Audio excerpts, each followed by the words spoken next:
Let's talk about what happens during an organizing session with a professional organizer. I'm going to say that there is no such thing as a typical or standard organizing session, at least for me, because it's really going to depend on the client and the project that day. But there are some things that typically happen during most sessions, and I'm going to go over those for you. At the start of the session, I show up on time with my organizing bag of tricks, as I call it. So I have my step stool, I have all sorts of label tapes and different box cutters, scissors, a lot of things that I use during every session. And there's rarely a time when there's a need for a tool that I don't have in my kit. Maybe I'll show you my kit at some point during the next few weeks. But I show up with my toolkit ready to go for our session. Then we get down to business.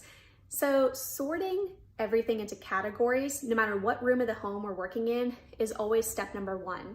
So let's take a kitchen, for example. If I am unpacking and organizing a kitchen for a new home, I'm going to start unpacking all the boxes, lay eyes on everything first before I start putting into cabinets.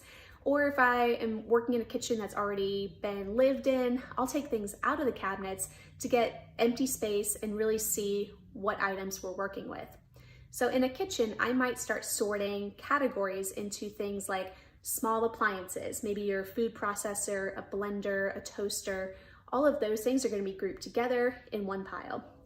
Then I'll take all of your kitchen gadgets. So maybe it's your meat thermometer, it's your lemon and lime squeezer, it's your grater for your spices. I will group all of those things together. I'll also do plates and cups and bowls all in one section, and so on.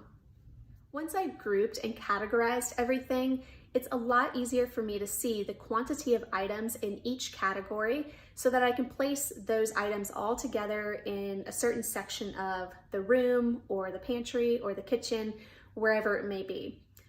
Let's take a pantry, for example. If I sort through all the food, I group it into different categories, and I see that there's a lot of pasta, rice, and starches, I'm going to find a really big basket or a big section of the pantry where I can group all of those things together. Whereas I may find just a few baking ingredients like your baking soda and your brown sugar and some chocolate chips. I'm going to need just a smaller space for those, or a smaller container where I will put them back in the pantry. Once I've placed each category of items in its resting place, whether it's in the pantry or the kitchen or the closet, then I'm able to see if that space might benefit from some organizing products. That could be anything from bins, containers, baskets, maybe some labels, maybe some drawer dividers in the kitchen. So I won't know that until I start placing things back in the cabinets or back on the shelves or back on the hangers. So I always say, and I'm sure you've heard me mention, that products are always the last step of the process, at least for me.